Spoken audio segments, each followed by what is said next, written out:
কখনো কখনো আমাদের জীবনে দুঃখ আসে এবং তার কারণ হলো সন্দেহ। মানুষ আমাদের উপর সন্দেহ করে, আমাদের কর্ম নিয়ে, আমাদের মানসিকতা নিয়ে, আমাদের কথা নিয়ে, আমাদের চরিত্র নিয়ে। কখনো কখনো আমরা শুভ উদ্দেশ্য নিয়ে কারোর মঙ্গল কামনা করি, তার জন্য কোনো ভালো কর্ম করি, এবং সেই ব্যক্তি আমাদের বন্ধুত্ব নিয়েই, আমাদের সম্পর্ক নিয়ে, আমাদের সততা নিয়ে প্রশ্ন করতে থাকে, আমাদের সন্দেহ করে। তখন আমাদের দুঃখ হয়, কিন্তু এটা হওয়া উচিত নয়। কারণ যখনই কোনো ব্যক্তি আপনাকে সন্দেহ করছে, তাতে আপনারই মূল্য বৃদ্ধি পাচ্ছে। এবার আপনি বলবেন, এ কি করে সম্ভব হতে পারে? একটা কথা বলুন, আপনি কখনো শুনেছেন যে কয়লার শুদ্ধতার পরিমাপ করা হচ্ছে? শোনেননি, কারণ এমনটা কখনো হয়ই না। শুদ্ধতার পরখ শুধুমাত্র সোনার ক্ষেত্রে করা হয়, শুধুই তার শুদ্ধতা নিয়ে সন্দেহ প্রকাশ করা হয়। এই সোনাকে পরখ করা হয়, আর যখন এই সোনা এই পরীক্ষায় উত্তীর্ণ হয়, তখন সেই সোনা কতটা মূল্যবান সেটা সংসার জানতে পারে। সেই রকমই এই সংসার আপনাকেও পরখ করবে। যখন আপনি এই পরীক্ষায় উত্তীর্ণ হবেন, তখন আপনার মূল্য কতটা অধিক সেটা এই সংসারও জানতে পারবে। সেই জন্য যখনই কেউ আপনার উপর সন্দেহ করবে, দুঃখ পাবেন না। শুধু এই কথাটার খেয়াল রাখবেন, আপনি কি উচিত পথে চলেছেন, উচিত কর্ম করছেন। সকলের প্রতি আপনার মনে যেন সদ্ভাবনা থাকে, এবং হ্যাঁ, আপনি যেন আমার সাথে ভালোবেসে বলেন, রাধা রাধা। আশা এবং বিশ্বাস মানুষের জীবনের দুই অমূল্য স্তম্ভ। এটাই হলো ঢাল এবং এটাই হলো অস্ত্র। এটাই আমাদের রক্ষা করে এবং এটাই আমাদের জীবনের পথ প্রশস্ত করে। কিন্তু ছোট একটা সমস্যা আছে। এবার যদি আপনি বটবৃক্ষের থেকে এই আশা রাখেন যে এ আমাকে ফল দেবে, তাহলে সেই আশা ভঙ্গ হওয়াই স্বাভাবিক। আর যদি আপনি বিশ্বাস করেন যে খেজুর গাছ আপনাকে ছায়া প্রদান করবে, তাহলে সেই বিশ্বাসও অবশ্যই ভঙ্গ হবে। তাহলে কি করা উচিত? চোখ বন্ধ করে যে কাউকে বিশ্বাস করার আগে বা যে কারোর থেকে আশা রাখার আগে নির্বাচন করুন যে কার ওপর বিশ্বাস রাখতে চান, কার ওপর আশা রাখতে চান। তবে আমি তো বলবো যে বিশ্বাস করতে হলে নিজের ওপর করুন, যে এই সংসারে এমন কোনো কাজ নেই যা আপনি করতে পারেন না। আর শুধু কর্ম করতে থাকুন আর ভরসা রাখুন ঈশ্বরের ওপর, যে উনি আপনার কর্ম দেখবেন আর আপনাকে আপনার কর্মফল অবশ্যই দেবেন, আপনাকে সাফল্য দেবেন।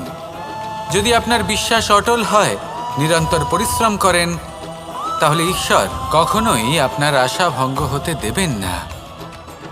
আসুন আর আমার সাথে ভালোবেসে বলুন, রাধা রাধা। আমরা আনন্দ লাভের জন্য ভালোবাসি মা বাবাকে, ভাই বোনকে, পরিবার পরিজনকে, বন্ধুকে, প্রেমিকাকে। আমরা চাই যে সকলে যেন আপন হয়ে থাকেন, আমাদের কাছে থাকেন। কিন্তু মানুষের একটা প্রবৃত্তি আছে যে তিনি যা লাভ করে ফেলেন তার মূল্য তিনি বুঝতেই পারেন না। যদি আপনার বাড়ির কাছে একটা মিষ্টি জলের সরোবর থাকে বা সুন্দর নদী থাকে, তাহলে জলের গুরুত্বটা কি আপনি তা বুঝতেই পারবেন না। সেইখানে আপনি যদি কোনো একটা মরুভূমিতে যান, আপনি অনুভব করতে পারবেন যে এক একটা ফোঁটা জলের কি গুরুত্ব, তার মূল্য কি। সুখের মুহূর্তে যদি আপনজনদের মনে রাখেন, তবে দুঃখের মুহূর্ত নিজে থেকেই দূরে সরে যাবে। ভালোবাসা এবং তার সাথে স্মরণ করা, এটাই তো হলো জীবনের এবং ভালোবাসার আসল মূল্য। আসুন আর আমার সাথে ভালোবেসে বলুন, রাধা রাধা।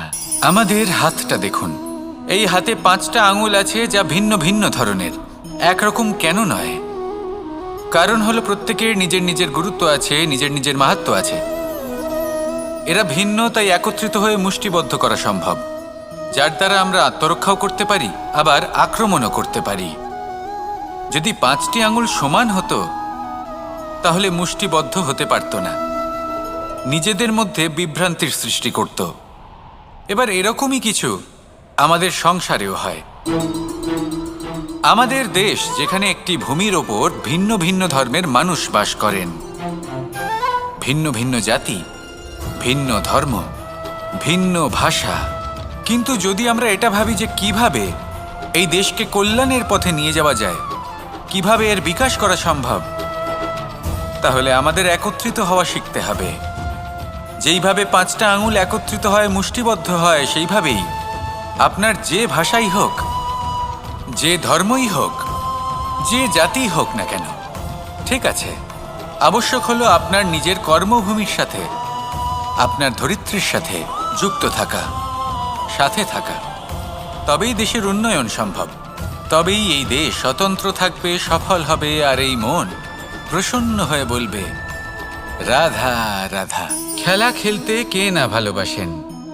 আমরা প্রত্যেকেই যখন সময় পাই, সুযোগ পাই, তখনই আমরা কোনো খেলা খেলি।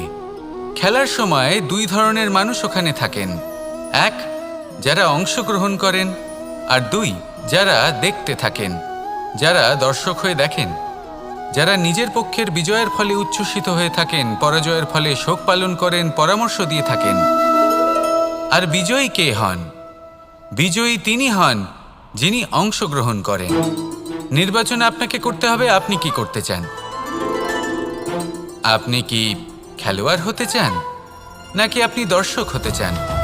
যদি আপনি বিজয়ের আনন্দ লাভ করতে চান, সেই রোমাঞ্চ অনুভব করতে চান, তাহলে খেলতে হবে। ময়দানে আপনাকে নামতেই হবে। পরাজয়ের সম্ভাবনার ভয়ের সাথে আপনাকে লড়াই করতেই হবে।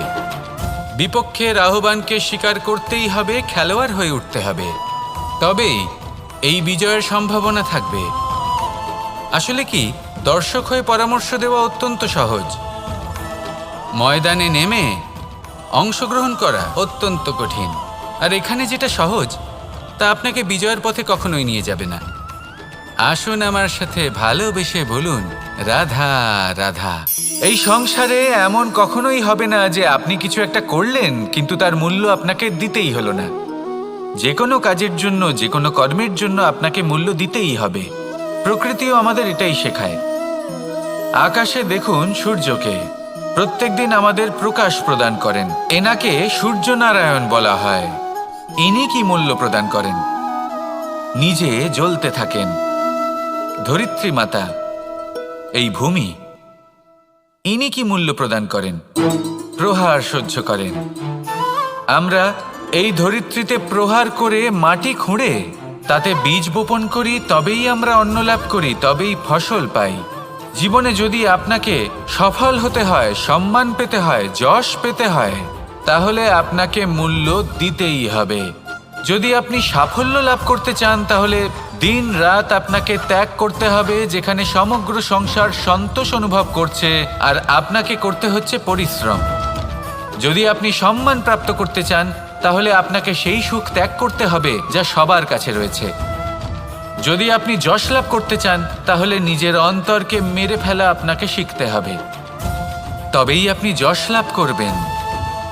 জীবনে শুধুমাত্র ধন মূল্যবান নয়, কিন্তু এই যে মূল্যের কথা আমি বলছি, সেটা যদি আপনি দিতে পারেন, তাহলে নিশ্চিত রূপে এটা আপনাকে আরো মূল্যবান করে তুলবে, নিশ্চিত রূপে গড়ে তুলবে। তাহলে এটাই করুন আর আমার সাথে ভালোবেসে বলুন রাধা রাধা। মানুষের শরীর থেকে যা কিছু নির্গত হয় সবই পচনশীল, তা থেকে দুর্গন্ধ বেরোয়, একটা ঘৃণাবোধ জন্ম নেয়। আমাদের রক্ত হোক, অবশিষ্ট হোক, ঘাম হোক, নিঃশ্বাস হোক, আবার এমনকি যখন আমরা মনুষ্য শরীর ত্যাগ করি, তারপরেও এই শরীরেও পচন ধরে, তার থেকে দুর্গন্ধ বেরোয়। কিন্তু বিষয়টা হলো, এটা আমাদের হাতেই নেই। তাহলে আমাদের হাতে কি রয়েছে? আমাদের কর্ম, আমাদের উদ্দেশ্য, আর আমাদের বাণী। যদি এইগুলো শুভ রাখেন, তাহলে শুধু নিজে সুগন্ধিত থাকবেন না, এই সমগ্র সংসারকে সুগন্ধিত করে তুলবেন। কথায় আছে যে বাণীর থেকে অধিক মূল্যবান আর কিছুই নেই। সেই জন্য যে কোনো কথা বলার আগে নিজের শব্দকে নিজের মনের তুলাদণ্ডে মেপে দেখুন, তারপরে তার প্রয়োগ করুন। কখনো কখনো এমনও হতে পারে যে আপনার কথা কারোর জীবনে আশীর্বাদ হয়ে দাঁড়ালো, যার দ্বারা হয়তো সে শক্তি এবং প্রসন্নতা লাভ করলো। আবার এমনও হতে পারে যে আপনার কথা হয়তো কারোর মনে এমন আঘাত দিল, সে সেই আঘাত কোনোদিনও ভুলতে পারল না।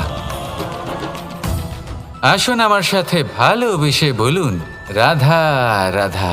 যদি আমি স্থির করি, যদি নিশ্চিত করি একটা মূর্তি গড়ে তুলব, আর কিছুক্ষণ সেই কাজটা করে আবার কিছুক্ষণ পরে বন্ধ করে দিই, আবার কিছুক্ষণের জন্য কাজটা করে আবার সেই কাজ বন্ধ করে দিই, আবার কিছুক্ষণের জন্য কাজটা করে বলি ক্লান্ত লাগছে, কিছুক্ষণের জন্য বিশ্রাম নিয়ে নিই, যদি এইভাবে আমি কাজটা করি তাহলে কি এই কাজ উচিত সময় এবং উচিতভাবে সম্পন্ন হবে? কখনোই নয়। শুধু তাই নয়, যে কোনো কাজ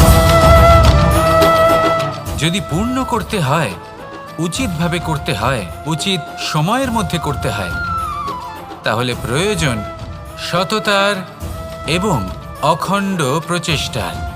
সততা ছাড়া আপনি যে কাজই করুন না কেন, উচিত সময় তা সম্পূর্ণ হবে না, আর মনোবাঞ্ছিত ফল আপনি কখনোই পাবেন না। তাই যে কাজই আরম্ভ করুন না কেন, সততার সাথে এবং অখণ্ড প্রচেষ্টার সাথে করুন। তখনই কর্ম এবং তখনই এই জীবন সফল হবে এবং এই মন প্রসন্ন হয়ে বলবে, রাধা রাধা।